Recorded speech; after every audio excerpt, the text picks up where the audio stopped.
The Money Show. Consumer Ninja. Well, you will know stories of people who've been with a certain company for a very long time. When you've been with a certain company for a very long time, you do kind of think that you're going to get some good treatment. You do think they're going to treat you better. Wendy Knowler has been looking at a story where that really didn't happen, and this actually involves Truworths. Wendy, good day. I mean, this is quite a strange story, and it was someone who had been with them for a very long time. Yes, indeed, Stevens. Caroline de Beer had been with Truworths, an account holder with Truworths for 30 years. And the irony of the story was that she'd never been in arrears, an absolute immaculate customer, and she was trying to be responsible about her account and not let it go into arrears. Knowing that she was going overseas, she'd recently bought something, she'd paid one installment, and she could tell that the second installment was going to be due when she was overseas. She wasn't sure what sort of connectivity situation she was going to have at the time, so she paid a second installment, pretty much the same amount as the original one. A little bit more because she wanted to make really sure her account didn't go into arrears. And that's exactly what happened. So she goes away, she comes back. And not for the reason you may be thinking. She didn't underpay. When she phoned to query the arrears, being quite upset, obviously, as you can imagine, she was told by somebody in, I suppose, collections or whatever, that the amount she had paid had not been treated as an installment because she had failed to, get this, go into a store to tell them that she was paying early. And it gets worse. She says So that's very strange. So she pays the money up front. Then she gets told, no, she's in arrears. Yes. So when she tries to query it, what happens after that? She says, the person I spoke to was unpleasant and treated me like an errant debtor. And this to someone, let's not forget, even if she hadn't paid, she would have just missed one payment ever in 30 years, and she would have been behind by a few weeks at most. But this, I mean, my work's kind of taught me that people that work in collections generally have a certain culture and generally just have a sort of default way of talking to people. That's not necessarily friendly, unfortunately. Anyway, so Caroline then thought, okay, let me go and check the T's and C's. She found nothing about early payments, found nothing about going into a store to advise them.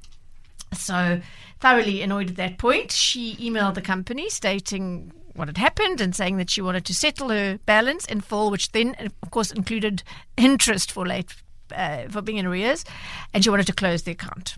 So she does the right thing. She gets in touch with them. What happens after that? So, unbelievably, there was another inappropriate response. It went like this. Thank you for your email and for affording us the opportunity to respond. In order for us to further assist, please confirm your ID or account number. Now, she'd done that in the original email, so the person had missed that. However, we'd like to take this opportunity to inform you that when an account is closed, the credit facility is removed and the account cannot be reopened. However, you are welcome to apply for a new account, which is subject to an affordability calculation as required by the National Credit Act. Do you wish to continue with your request? So, in short, none of her issues were addressed about, there was nothing in the T's and C's to tell her what she was supposed to do, making a special early payment. She got no apology. There was no regret expressed for the fact that she felt so strongly about her negative experience that she was now closing the account she'd had for 30 years. No thank you for your custom over 30 years. Just this. Essentially, you can't change your mind about this account if you close it. Are you sure you want to do it? Sure. I can't think of an email less likely to make someone like Caroline change her mind about closing her account at that point. Anyway, so she came to me. I have a form on my email form on my website, which at the end asks people to tell me what they would consider as a fair resolution. And she wrote in that field, I don't require assistance in resolving a problem. However, I thought my bad experience with Truworths should be brought to the attention of senior management. And here's the other problem. There seems to be no way for me to do this. So she literally came to me as a means of trying to get her, how she felt about all of this, to the attention of the senior managers in the company. I mean, this happens all the time, doesn't it? And I understand that you have to have procedures to do things and you can't have the CEO answering every query. Of course not. I get that. But in this case, I mean, the only way for her to actually get anyone to actually apply some brain and time to this to actually think about what was going on and not just sort of stick to the procedure, was to go through you. I mean, it's incredible. Well, that's fairly common in my work, is that, customers who are giving this company their custom for many years or even a little bit of years, they have an issue and they can't get beyond the call center or the people that are mandated to deal with customers in whatever department, debtors or cancellations or whatever. And so I come in as the person that has the means to reach the decision makers and for them to say sorry and do the right thing. That's essentially what my job involves most of the time. So in this case, I took up Caroline's case with Truworths Joint Deputy Group CEO, Emmanuel Cristaudo. I raised both the accounting issue, which had put Caroline's account into arrears despite her paying in advance to avoid just that happening, as well as the way she was treated. His response was, it's most unfortunate that we did not communicate effectively with Mrs. De Beer, and we definitely should have looked at her circumstances and corrected her payment to an installment as she required.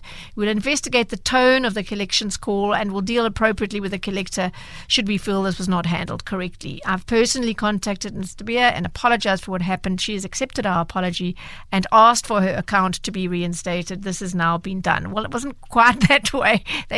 She said, don't you want to reopen and or to reinstate the account? And she said, I didn't really want to, but I thought you'd been so kind and maybe it would come and help in handy. So that's what she did.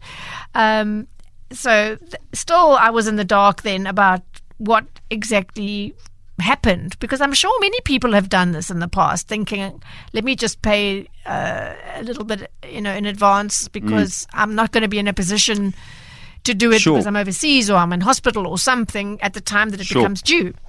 So, okay, is there an explanation of where her money went? Because she put the money in and is now in arrears.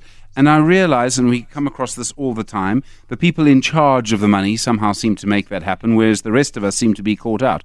Is there a proper, I suppose, an accounting explanation? Yes, there is. And it goes like this from Truworths. From an internal accounting perspective, when a customer pays their account installment and then makes another payment in the same month and before the next installment is due, we have no way of knowing, unless the customer informs us, if this is an extra payment intended to reduce the total outstanding amount or a payment of the next installment. We assume it to be an extra payment, which customers often make and prefer to reduce the total outstanding amount earlier. The extra payment serves to decrease the total balance on the account and results in reduced interest accruing on the account. Except in this case, Caroline was doing an interest-free 6-month thing. So she never got interest on the account, right? And many Truworths account holders do that. So it doesn't really apply here. Anyway, Truworths says the same thing happens with an unscheduled bond or vehicle finance repayment. If the customer wants the extra payment to be allocated as their next installment, they would need to advise us accordingly, either by email or a call to the contact center or in store. And this can be done retrospectively if required. So not necessarily schlepping into a store, as Caroline was told, and that sort of also alarmed me. So, this kind of thing happens often.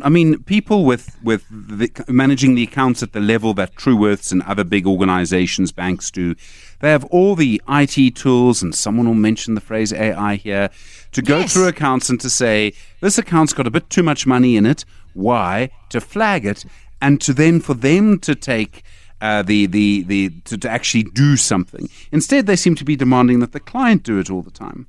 Yeah, exactly. And I would have thought the accounting explanation does make sense, that you could have, they're not mind readers perhaps. But I'm thinking in a case like this, the account goes into arrears for the first time in 30 years. And you can see that the client paid that missed installment. They actually paid that more or less amount a few weeks early. So I wonder what the intention could have been. At least SMS the person or phone them to find out if they want the payment to be reallocated as an installment payment, so that they don't go into arrears. I think that would be a lot more consumer-centric. And as you say, you might say, well, there are millions of accounts, they can't do this. Well, we're all using AI to help us with these complicated things. And also, I went back to Caroline with that explanation, and she said, I think it should be clear that early payments are not treated as installments necessarily. I've made quite a few